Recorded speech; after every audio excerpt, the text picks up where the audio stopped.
Hello student, good morning. I hope you will be fine. Now today we will start science chapter number 1 nutrition in plants. Nutrition in plants. Nutrition का मतलब होता है food. Plants के अंदर food कैसे prepare होगा, कैसे वो सिंथेसाइज करेंगे प्लांट्स. तो देखो, all living things have certain features that help us to distinguish them from non-living things. all living things का मतलब होता है जितनी भी जिंदा चीज़ें हैं वो सब उनके अंदर कुछ डिफरेंस होता है नॉन लिविंग थिंग्स के कंपैरिजन में. जैसे नॉन लिविंग थिंग्स हो गए टेबल चेयर, जो जिंदा चीज़ नहीं है उनमें कुछ डिफरेंस होता है लिविंग थिंग्स के कंपैरिजन में. अब देखो क्या डिफरेंस है. Living things breath. Living things जो है वो सांस लेता है, खाना खाता है, ग्रो करता है, अपने वेस्ट मटेरियल को रिलीज करता है और रिप्रोडक्शन करता है, मतलब अपने जैसे को पैदा करता है और वो स्टिमुली को रेस्पॉन्स करता है. Various function carry out by living beings which are necessary to maintain and continue life are called life process.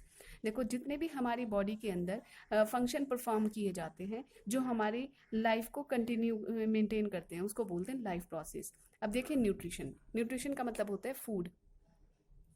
Food. The process of utilization of food by a living organism to obtain energy is called nutrition.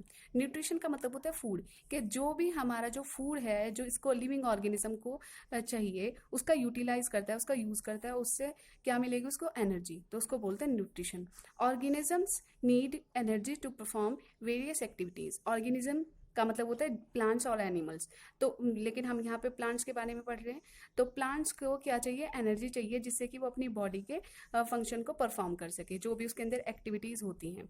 The energy is supplied by nutrients. अब जो वो energy है, जो भी हमें plants को energy मिलती है वो किससे मिलती है, न्यूट्रिएंट्स. न्यूट्रिएंट्स बहुत सारे टाइप के होते हैं, जैसे कार्बोहाइड्रेट्स, फैट्स, प्रोटीन, आपने उसमें 6th क्लास में पढ़ा है. Organism need various raw material for growth and repair. अब देखो, जितने भी ऑर्गेनिज्म है उनको क्या चाहिए, रॉ मटेरियल चाहिए जिससे कि उनकी बॉडी जो है वो ग्रो कर सके और रिपेयर कर सके. This raw material are provided by nutrients. अब वो जो रॉ मटेरियल होते हैं वो कौन प्रोवाइड करता है, हमारे जितने भी न्यूट्रिएंट्स होते हैं जैसे कि कार्बोहाइड्रेट्स, फैट्स, ये सब. Materials which provide nutrition to organism are called nutrients. जो ऑर्गेनिज्म को न्यूट्रिशन के अंदर जो मटेरियल प्रोवाइड करता है उनको क्या बोलते हैं, न्यूट्रिएंट्स. अब देखो, carbohydrates, proteins and fat are the main nutrients are called macronutrients. जो हमारे बॉडी के अंदर, मतलब प्लांट की बॉडी के अंदर जो बहुत ज़्यादा क्वांटिटी में पाया जाता है उसको बोलते हैं मैक्रोन्यूट्रिएंट्स. जो ज़्यादा क्वांटिटी में पाया जाता है उसको मैक्रो बोलते हैं. जैसे कि कार्बोहाइड्रेट्स, प्रोटीन और फैट, ये प्लांट्स को ज़्यादा क्वांटिटी में चाहिए तो उसको बोलेंगे macronutrients. Minerals and vitamins are required in small amount and hence are called micronutrients. देखो, जो प्लांट्स को कम अमाउंट में, स्मॉल अमाउंट में चाहिए तो उसको बोलेंगे हम माइक्रोन्यूट्रिएंट्स, और जो ज़्यादा अमाउंट में चाहिए उसको बोलेंगे मैक्रोन्यूट्रिएंट्स. तो ये थोड़ा डिफरेंस है कि जो ज़्यादा क्वांटिटी में चाहिए मैक्रो और जो कम क्वांटिटी में चाहिए वो है माइक्रो. अब देखो, जो हमारा न्यूट्रिशन है वो 2 टाइप्स का न्यूट्रिशन होता है मोड, ऑटोट्रॉफिक न्यूट्रिशन और हेटेरोट्रॉफिक न्यूट्रिशन.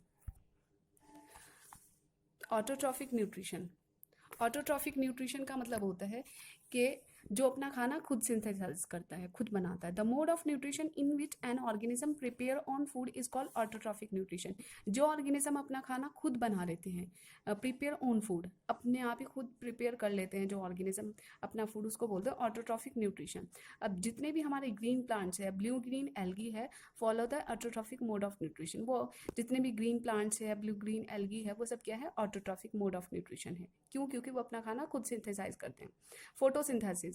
फोटोसिंथेसिस, फोटो का मतलब लाइट और सिंथेसाइज का मतलब प्रिपेयर, बनाना, सिंथेसाइज करना. तो फोटोसिंथेसिस का मतलब है जो सनलाइट की प्रेजेंस में बनाया जाता है फूड, उसको बोलते हैं फोटोसिंथेसिस. और वो कौन करता है, plants. Plants unlike animal do not have obtain organic material for their nutrition, although these form the bulk of these tissues. By trapping solar energy during the process of photosynthesis, the plants are able to synthesize nutrients from carbon dioxide and water. देखो, जैसे कि plants होता है, plants जो है वो photosynthesis करता है, अपना खाना खुद सिंथेसाइज करता है, लेकिन जैसे कि एनिमल है वो ऑर्गेनिक मटेरियल को ऑब्टेन नहीं कर सकता. तो देखो, जो प्लांट्स होता है वो क्या करता है, जो भी सनलाइट, सोलर रेडिएशन एनर्जी क्या है, जो सनलाइट होती है हमारी, सनलाइट जो है वो ट्रैप करता है. कौन कौन लेता है उसको, प्लांट्स. और क्या लेता है, और कौन सा न्यूट्रिएंट चाहिए उसको, कार्बन डाइऑक्साइड, वाटर, जिससे कि वो वाटर की कार्बन डाइऑक्साइड की और सनलाइट की प्रेजेंस में वो फोटोसिंथेसिस करता है। तो ड्यूरिंग फोटोसिंथेसिस जिस टाइम पे वो खाना बनाता है तो उसको क्या करना है प्लांट्स को, leaves convert carbon dioxide water into glucose. जो लीव्स होते हैं, जितने भी ये लीव्स हैं देखो, ये क्या करेंगे, कार्बन डाइऑक्साइड को एटमॉस्फेयर से लेंगी। आपको एटमॉस्फेयर में पता है एटमॉस्फेयर में कार्बन डाइऑक्साइड होती है, तो उसको कौन इनटेक करेगा, लीव्स। और वाटर जो है वो सॉइल से लेगा, तो वो कौन सा फूड बनाएगा, ग्लूकोज और ऑक्सीजन।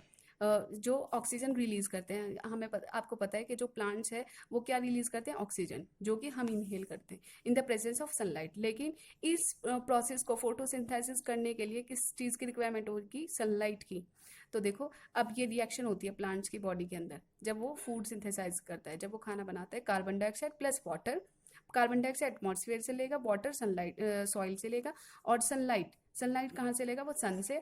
और जो ग्रीन कलर की लीव्स होती है प्लांट्स की, वो ग्रीन कलर की क्यों होती है, क्योंकि वहाँ पे एक पिगमेंट पाई जाती है जिसको बोलते हैं क्लोरोफिल। तो इसकी वजह से इसकी प्रेजेंस में भी वो फूड बनाएगा। तो वो कौन सा फूड बनाएगा, ग्लूकोज प्लस ऑक्सीजन। ऑक्सीजन वो हमारे लिए रिलीज कर देगा।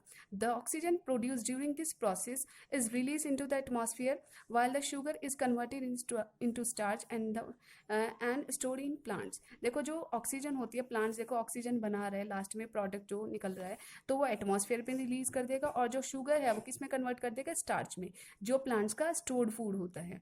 ठीक है। The conditions necessary for the photosynthesis. अब प्लांट्स को फोटोसिंथेसिस करने के लिए कौन कौन सी कंडीशंस की जरूरत होती है, तो green plants need certain conditions for photosynthesis. If these conditions are not meet, photosynthesis can not take place. They are as follows. देखो प्लांट्स को फोटोसिंथेसिस करने के लिए, मतलब फूड अपना प्रिपेयर करने के लिए ग्रीन प्लांट्स को कुछ कंडीशंस चाहिए। अगर वो कंडीशंस पूरी ना हो पाए तो फोटोसिंथेसिस नहीं हुआ, मतलब प्लांट जो है वो अपना खाना खुद नहीं बना पाएगा। तो देखो मैं ऐसे ही अभी पॉइंट्स बता रही हूँ, फिर आपको एक्सप्लेन नेक्स्ट टाइम करूंगी। The presence of carbon dioxide, सबसे पहले कार्बन डाइऑक्साइड होने जरूरी है। फिर प्रेजेंस ऑफ क्लोरोफिल। क्लोरोफिल किस में पाया जाता है, लीव्स में, जो ग्रीन कलर की पिगमेंट होती है, तो वो क्लोरोफिल का होना भी बहुत जरूरी है, तभी फूड बन पाएगा। उसके बाद द प्रेजेंस ऑफ सनलाइट, अगर सनलाइट है तभी फूड सिंथेसाइज होगा, अदरवाइज नहीं होगा। उसके बाद अब the presence of water, water का होना भी, अगर वाटर है प्लांट्स की बॉडी में तो फोटोसिंथेसिस होगा, अदरवाइज नहीं होगा।